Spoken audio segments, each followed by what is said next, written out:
भाई अमर पहले rise and fall शो से पवन भैया और पवन भैया के अम्मा के इमोशनल कर दे वाला वीडियो देखा जा। और बेटा हमको बहुत मानला, जान से भी ज्यादा। मेरी माँ मेरी दुनिया है, यही है तो मैं हूँ, अगर ये नहीं तो फिर मैं भी नहीं।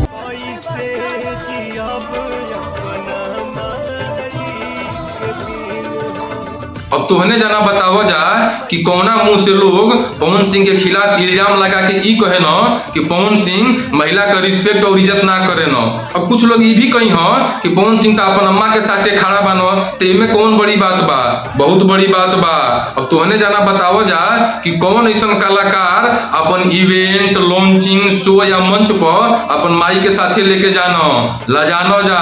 अरे शो इवेंट मंच का तो बातें छोड़ दो, अपन माई के साथ सोशल मीडिया पर भी बहुत कम फोटो अपलोड करे न जा, लेकिन अपन पावर स्टार पवन भैया लगभग अपन हर इवेंट लॉन्चिंग शो या मंच पर अपन अम्मा के अपना साथे लेके जानो, वो भी गर्व के साथ। और ये सब देखला के बाद साफ पता चलेला कि पवन सिंह का प्यार दिखावा ना हो, पवन सिंह सच में दिल का राजा हुआ।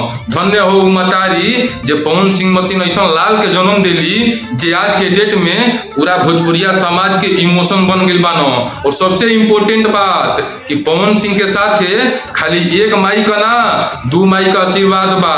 पहला माई जे उनके जन्म दिली और दूसरा सरस्वती माई जे उनकरा के जीवन दिली, और जेकरा साथे जननी और जगत जननी का आशीर्वाद बनल रही ओकर ई दुनिया में केहू काही बिगाड़ी।